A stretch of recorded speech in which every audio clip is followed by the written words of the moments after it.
جب سے انسان نے دنیا میں آنکھ کھولی تب ہی سے اسے کسی نہ کسی خطرے کا سامنا رہا ہے۔ انسان کو اپنی بقا کے لیے کبھی ہتھیار کے ذریعے جنگیں لڑنی پڑی، کبھی قدرتی آفات سے بگڑتے حالات سے لڑنا پڑا۔ انسانی تاریخ میں ایسے ادوار بھی گزرے جہاں کئی افراد اچانک نمودار ہوئے، دشمن سے لڑتے لڑتے جان کی بازی ہار گئے۔ وہ دشمن ایسی بیماری ہوتی تھی جو پہلے کبھی نہ دیکھی گئی ہو، جس کا کوئی علاج نہ ہو۔ جیسے کورونا وائرس دنیا میں پھیل گیا، بالکل اسی طرح بڑے پیمانے پر پھیلتی تھی۔ انہیں بھی ایک وقت پر عالمی قرار دیا گیا۔ انہی میں سے ایک وبا اسپینش فلو تھا، جس نے ناقابل تلافی نقصان۔ اسپین کی میڈیا نے اس فلو کی زیادہ خبریں دیں، اسی لیے اسے اسپینش فلو کہا جاتا ہے۔ 3 سالوں کے دوران اس بیماری کی 3 لہریں اٹھیں۔ پہلی لہر مارچ 1918 میں آئی، جس میں 3 روزہ بخار ہوتا تھا۔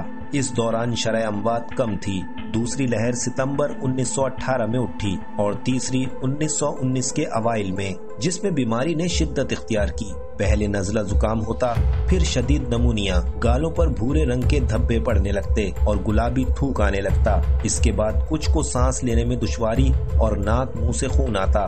دیکھتے ہی دیکھتے انسان چند گھنٹوں میں موت کا شکار ہو جاتا۔ اس قدر لوگ متاثر ہوئے کہ اسپتالوں میں جگہ کم پڑ گئی، کیمپوں میں اسپتال بنائے گئے، لوگوں میں خوف و ہراس کی لہر تھی، انہیں گھروں میں محصور کرنا پڑا۔ جنگ عظیم اور اعداد و شمار کا نظام بہتر نہ ہونے کی وجہ سے اموات کی تعداد کا بھی صحیح اندراج نہ ہو سکا۔ 2005 میں New England Journal of Medicine میں 1918 میں ہلاکتوں کا اندازہ 11 کروڑ 80 لاکھ سے 36 کروڑ کے درمیان لگایا گیا ہے۔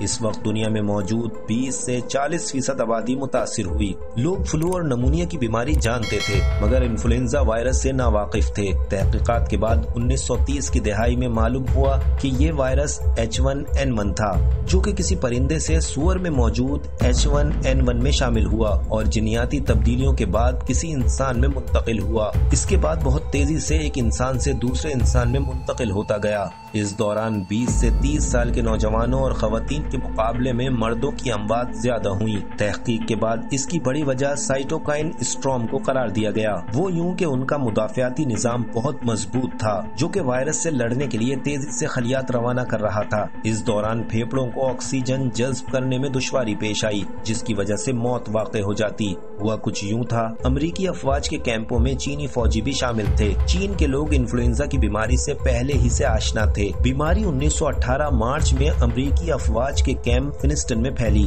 کئی فوجی متاثر ہوئے۔ وہ فوجی یورپ گئے اور وہاں سے یہ بیماری وبا کی صورت اختیار کر گئی۔ امریکہ سے فرانس اور پھر جرمنی سے ہوتے ہوئے برطانیہ تک پھیل گئی۔ اس بیماری کی شرح اموات 1000 متاثرین میں سے 25 کی ہلاکت تھی۔ 1918 جون میں اس بیماری نے برِ صغیر کا رخ کیا۔ سب سے زیادہ شرح اموات برِ صغیر میں ہی تھیں۔ ہر 1000 متاثرین میں سے 50 کی ہلاکت ہوئی۔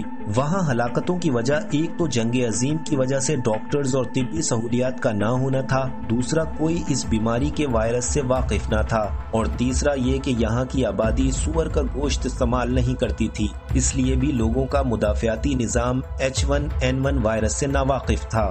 اس وائرس کے پھیلنے کو جنگی جنون بھی قرار دیا جاتا ہے۔ وہ یوں کہ فلاڈلفیا میں جنگ کے لیے فنڈ جمع کرنے کی غرض سے ستمبر 1918 میں 2 میل لمبی ایک مارچ کا اہتمام کیا گیا، جس میں فوجیوں نے بھی شرکت کی۔ اس سال ان فوجیوں میں سے 600 فلو کے باعث اسپتال میں زیر علاج تھے۔ طبی ماہرین نے ان فوجیوں کو قرنطینہ کرنے کے لیے کہا، مگر فوجی نقطہ نظر سے اس سے عوام میں خوف پیدا ہوتا اور مقاصد کا حصول نہیں ہو سکتا تھا۔ فوجی مارچ میں شامل ہوئے، جس کے صرف 3 دن بعد 635 شہری فلو سے متاثر ہوئے اور 117 اموات واقع ہوئیں۔ پھر دیکھتے ہی دیکھتے فلو کی وبا نے کئی شہروں کو لپیٹ میں لے لیا۔